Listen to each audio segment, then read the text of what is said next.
Bon, tout le monde m'entend?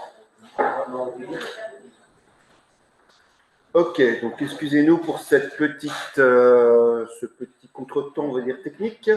On a changé d'ordinateur. Donc, voilà, je m'appelle Laurent Bergerot. Je suis avec ma collègue Marie-Morgane Advienne et non pas Sophie Madeleine qui n'a pas pu être présente aujourd'hui pour le consortium.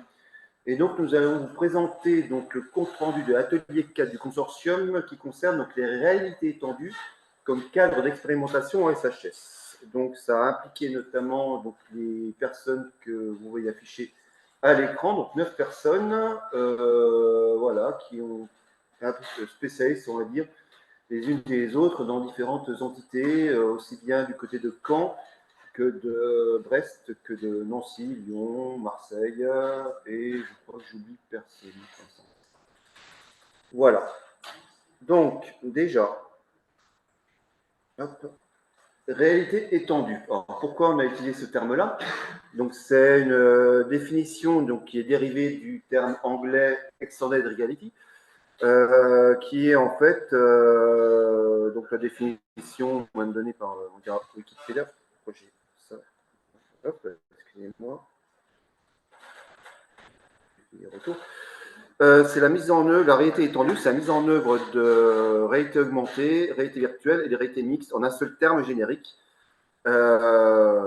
qui permet donc de réunir toutes ces différentes technologies. Alors pourquoi en fait on a fait ça? Parce que les limites entre ces différentes technologies, donc par exemple réalité virtuelle, réalité mixte, deviennent de plus en plus floues. Et c'était plus simple, on va dire, de. C'est bon?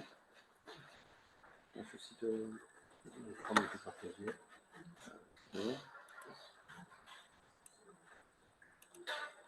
C'est sûr que c'est celui-là? Ok. Ouais. Non, mais c'est pas l'écran, c'est pas le bon écran. Il y a le format qui relance. Ouais, c'est bon. Donc voilà, et en plus, au-delà du côté juste réalité virtuelle augmentée mixte qui ne concerne que le visuel, il va falloir envisager aussi tous les aspects, on va dire, haptiques et on va dire de l'ouïe, tout ce qui est de l'ordre de l'audition dans les années qui viennent. Donc regrouper ça sur Extended Reality, ça me paraissait plus correct.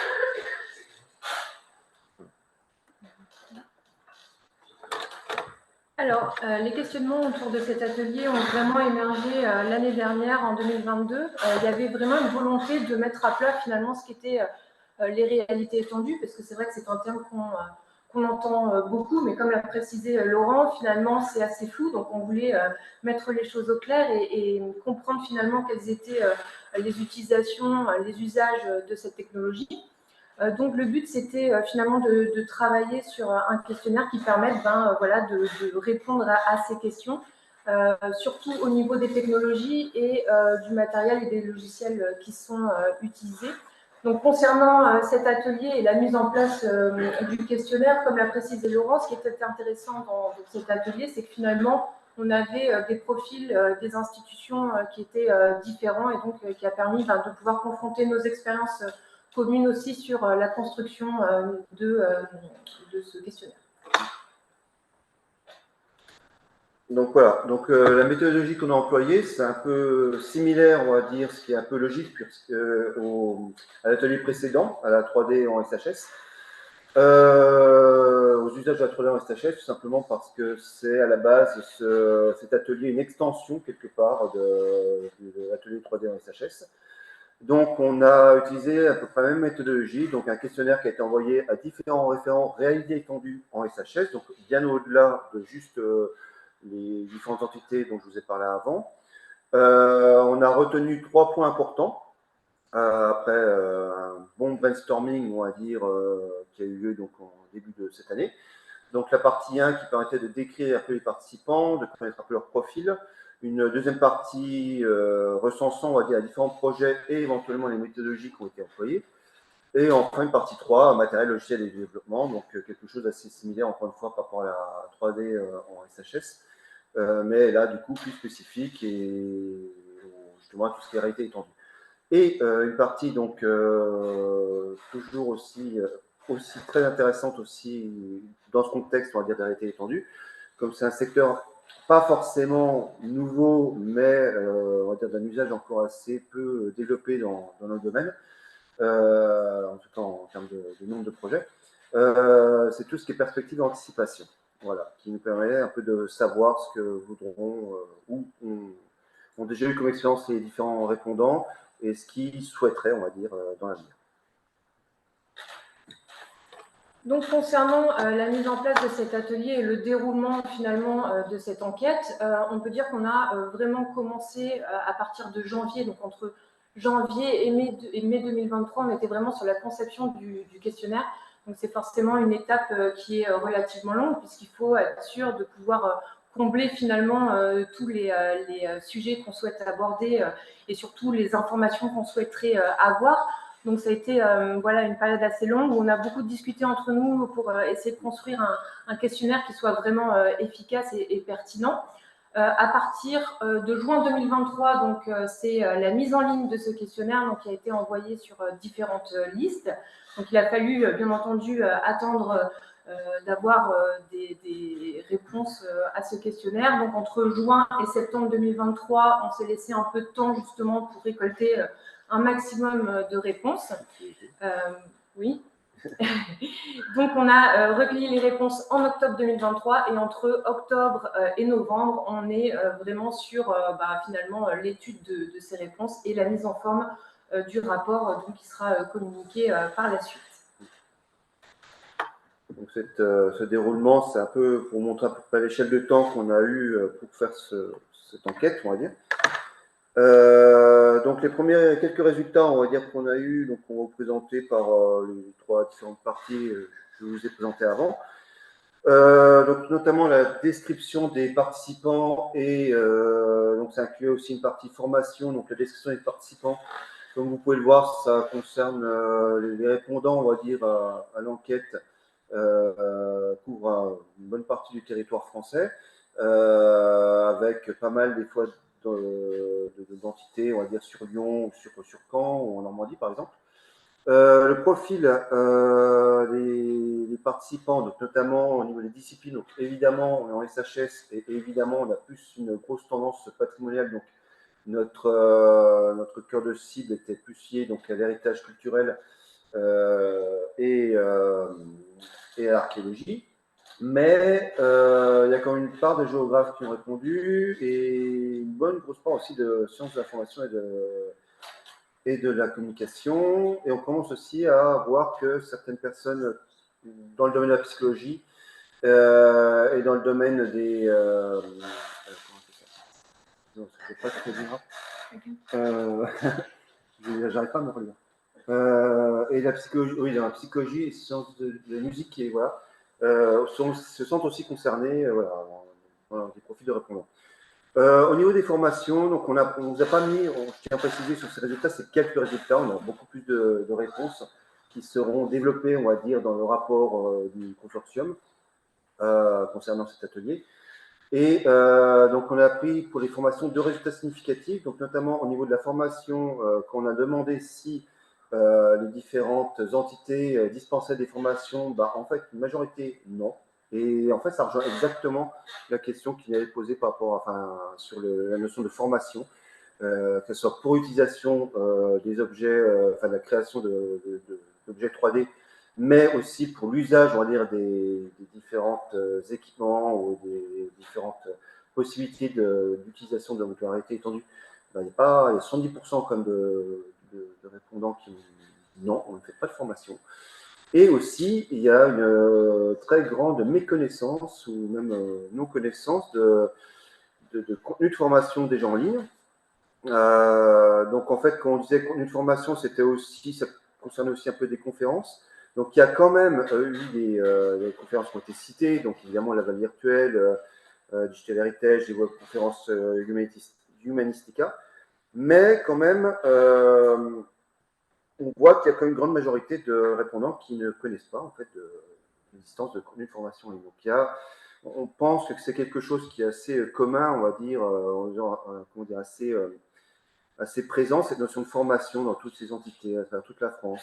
Et le fait que, avec YouTube ou d'autres plateformes de vidéos en ligne, on a une grande facilité d'accès à l'information, pas tant que ça. Et les réalités étendues ne sont pas, on va dire, une exception à cette chose.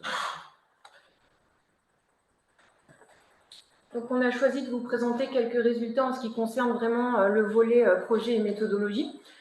Donc, à la question pour quels usages avez-vous réalisé ces projets, en fait, on vous a mis donc les résultats. Donc, en fait, on trouve cette réponse particulièrement intéressante parce qu'on se rend compte que finalement, c'est plutôt bien partagé entre les projets de recherche, les projets de valorisation et les projets de formation.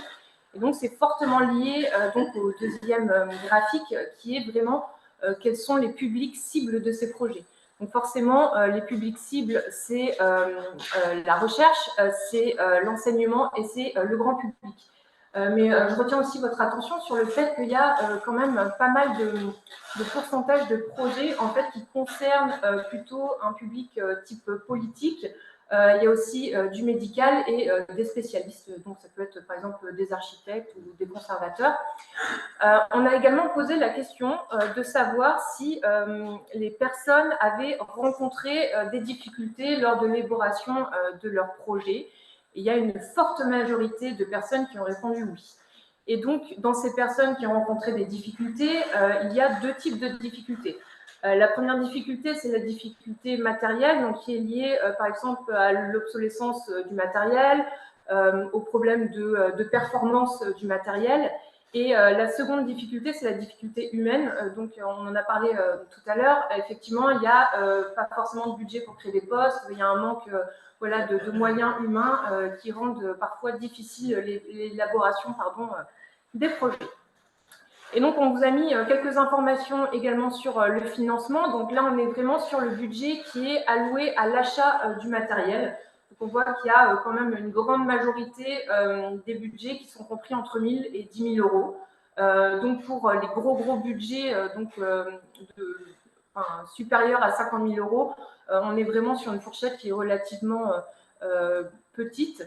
Donc, on voit quand même qu'il y a des disparités entre les fourchettes entre guillemets budgétaires. Et au niveau du mode de financement, on a des financements qui sont plutôt nationaux, donc principalement de l'ANR ou du LABEX. Et ensuite, on a des financements qui sont plus régionaux, internationaux, donc avec Erasmus par exemple, ou alors des financements qui sont plutôt locaux, donc sur fonds propres par exemple. Donc, je tenais juste à rajouter par rapport au financement, notamment le fait qu'on a beaucoup, justement, entre 1 000 et 10 000 euros. Ça représente aussi cet aspect, on va dire, cette démocratisation, entre guillemets, des réalités étendues au sens des casques, notamment. Le fait qu'il y a toujours, on va dire, une grande présence des budgets au-delà de 10 000 euros. Donc, concernant plutôt des plateformes telles des Kev ou des systèmes de salles immersives. Par contre, tout ce qui est entre 1 000 et 10 000, ça correspond plutôt effectivement à ces notions de matériel plus léger. Et ça fait le lien avec justement le truc suivant, donc matériel logiciel développement. Et comme vous le voyez justement sur le graphique, les équipements qui sont utilisés dans les différentes structures, on voit une grande présence des casques XR, tout en ayant toujours une grande présence aussi des Kev, qui sont les financements qui ont été financés, qui ont été fait sur plusieurs années, donc c'est logique que ça soit encore bien utilisé. Mais les casques XR commencent à bien pointer leur nez dans le domaine de l'utilisation sociale. Et aussi, même si c'est beaucoup moins, mais ça commence à apparaître, la notion avec l'apparition des tablettes et des smartphones. Donc voilà, c'est quand même assez... ça commence à émerger. On n'a pas vraiment tout détaillé, on va dire, ici même. Mais il y a quand même des volontés aussi, par exemple, de s'affranchir, par exemple, des casques. Certaines fois, on a eu des réponses comme on ne veut absolument pas utiliser des casques pour justement des questions de dépendre de telle marque ou de dépendre de tel matériel. Donc ensuite, comme on le voit, on voit que la majorité des matériels sont acquis. Quand même une petite partie qui est prêtée. Pour le logiciel, donc, on voit notamment que la majorité des logiciels, est-ce qu'on utilise des logiciels dédiés aux réalités étendues? Majoritairement oui, mais il y a une grande partie de non. Et donc, dans ce qu'on peut voir au-dessus, en fait, au niveau du nuage de mots, donc évidemment, il y a un logiciel qui revient souvent, hein, c'est Unity et Unreal, enfin les deux logiciels. Cependant, pour on va dire, compléter cela, notamment aux logiciels qui ne sont pas dédiés, ou plutôt on va dire des librairies, parce qu'il y a aussi des librairies qui existent au niveau de la 3D. Il y a, je pense à la librairie StriJS, qui peut être aussi en mode VR, en mode réalité virtuelle, qui a été citée. Voilà. Il n'y a pas que les chaînes spécialement dédiées. On peut faire aussi de la réalité virtuelle avec d'autres voies. Voilà. Concernant le développement, ou plutôt, on va dire, la chaîne opératoire, c'est-à-dire les données utilisées, d'où elles proviennent en particulier. Donc, on voit que la majorité viennent de la modélisation manuelle, mais également de la photogrammétrie. Voilà, il n'y a pas encore trop d'utilisation d'autres types de données. Les productions sont essentiellement en interne. Mais aussi les productions étudiantes. Donc, vous allez me dire en fait la différence entre production interne et production d'étudiants quand c'est des stagiaires. Là, c'est vraiment à distinguer. On va dire la production interne, c'est vraiment ce qui a été on va dire, produit dans le cadre d'un projet. Production étudiante, c'est vraiment effectivement plutôt dans le cadre d'un stage. Et enfin, le dernier tableau, en fait, dernier graphique plutôt précisément, la manière de se déplacer dans les applications en XR, plutôt du déplacement libre, de la sélection d'objets, il y a encore peu de modifications de contenu, même si c'est bien présent, et création de contenu. Voilà. Donc, dans le questionnaire, on a posé une question ouverte aux personnes. Donc, cette question était quelle est votre vision de l'avenir concernant l'évolution et l'usage des technologies de réalité étendue en SHS? Et donc, parmi les réponses, on a pu dégager finalement des enjeux sur l'utilisation des réalités étendues. Et donc, on a mis en évidence 3 enjeux particuliers, donc fortement liés aux enjeux scientifiques, aux enjeux pédagogiques et aux enjeux de médiation et de valorisation. Donc forcément, ça rejoint beaucoup les domaines qui étaient concernés par les projets, mais également les publics cibles. Mais en fonction des réponses, on se rend compte qu'il y a également des attentes qui sont exprimées dans des domaines un peu différents, donc les domaines du sport, les langues étrangères également, et le domaine de la santé. Donc on voit que voilà, on bifurque un peu sur d'autres disciplines. Parmi les réponses également, on a mis en évidence des attentes en matière de technologie. Donc il y a fortement le sujet de l'intelligence artificielle forcément qui est rentré dans les réponses. Donc il y a une demande finalement d'avoir une veille technologique sur l'intelligence artificielle. Il y a également des attentes qui sont soulignées sur le développement de choses sur vraiment le sens, celui de la vision, avec le développement, par exemple, de dispositifs haptiques. Voilà, c'est une demande qui est ressortie parmi les réponses. Et il y a également une demande en termes d'expérimentation qui soit multi-utilisateur dans les réponses que nous avons recueillies. On a pu mettre en évidence également des points de vigilance. Alors les points de vigilance, on en a 2 principaux. Le premier, c'est le coût des outils. Donc finalement, pour certains outils, ça ne facilite pas en fait la démocratisation vraiment de ces usages. Et on a également mis en évidence la question de la fiabilité scientifique, donc forcément qui est essentielle, et donc qui demande à vraiment rester vigilant pour être sûr que les productions en réalité étendue ne soient pas des outils de désinformation et respectent justement cette fiabilité scientifique qui est importante pour nous tous. Oui. Tout à fait, oui. L'outil des informations qui rajouterait, on va dire, une surcouche par rapport à l'utilisation de la 3D finalement. Déjà, on a créé des modèles 3D, on essaye d'avoir des choses qui sont correctes, qui sont fiables. Et si en plus la réalité étendue rajoute encore une insatisfaction au niveau de la fiabilité scientifique, c'est vrai que ça pose beaucoup de problèmes, enfin, en tout cas dans ce qu'on a pu avoir comme retour, quoi. Donc pour conclure, voilà, on tenait surtout à vous dire que donc c'est une enquête qui n'est pas exhaustive. Au niveau des réponses, on n'a eu que 21 participants, donc c'est encore moins que pour la 3D en SHS, ça fait très peu. C'est dû aussi au temps, il y a eu moins d'un an, on va dire, pour faire cette enquête, donc on est plus dans quelque chose d'exploratoire. En revanche, dans le cadre du futur consortium Immunité numérique, on compte relancer, on va dire, une version encore plus, ce qu'on va dire une version augmentée de ce questionnaire, qui sera, on va dire, comment dire, encore, on espère, on va dire, avoir d'autres points de vue, on va dire, pour développer ce questionnaire-là, avec éventuellement un spécialiste qui pourra nous aider, notamment en termes statistiques, pour étendre le questionnaire peut-être au-delà justement de notre milieu, on va dire, patrimoine, numérique, architecture. Voilà. Comme on le voit, comme vous l'avez sans doute vu, justement, c'est beaucoup d'aspects déjà connus, en fait. Super évident, on va dire, dans les réalités étendues. Donc, par rapport notamment au coût des casques, par rapport à la difficulté de manipuler, par rapport à l'obsolescence. Voilà, il y a beaucoup d'aspects qui sont déjà connus, donc ils ont peu surpris, c'est un peu les attendus. Mais il y a aussi des nouveautés, notamment cette notion de non-présence de l'information, par exemple, enfin voilà, certaines attentes.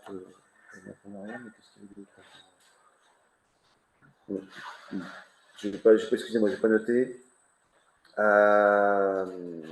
Oui, si, oui. Sur les spécialistes et sur les usages, voilà. Excusez-moi. Et donc, pour améliorer justement cette veille, justement, on voudrait, dans le futur consortium, donc, étendre ça au-delà de quelques mois et étendre ça au-delà de juste 21 participants pour avoir quelque chose de plus complet et sur beaucoup plus de laboratoires, voire éventuellement étendre ça au-delà des frontières de la France. Ce serait peut-être plus intéressant d'étudier aussi la manière dont nos collègues et nos voisins utilisent cette réalité étendue. Voilà. On vous remercie. On va prendre une ou deux questions dans la salle.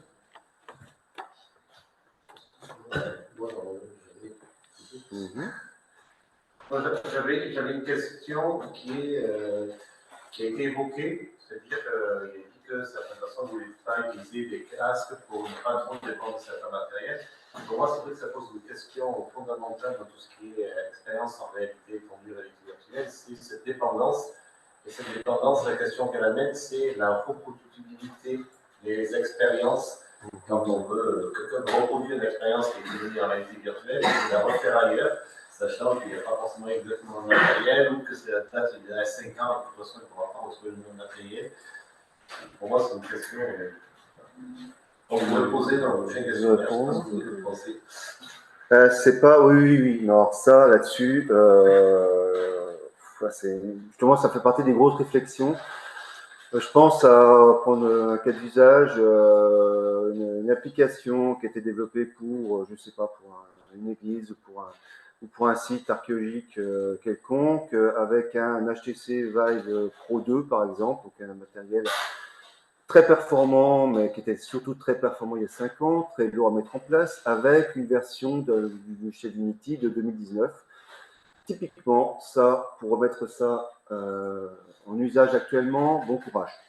Vraiment bon courage. Et ça, c'est pas moi qui le dis, c'est mes collègues qui a développé notamment ce type d'expérience-là. Pour moi, il faut penser peut-être plus, souvent en termes de pérennité, peut-être plus léger. S'orienter vers des technologies web, même si c'est moins performant, mais il y a des possibilités. En plus, les technologies web font qu'on peut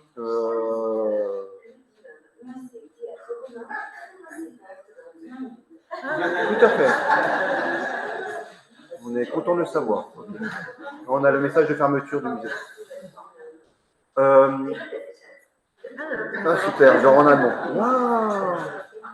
Ah, fallait qu'il y ait une présentation primaire, ça c'est allemand. Mais bon. Excusez-moi, j'attendrai pas. C'est tout.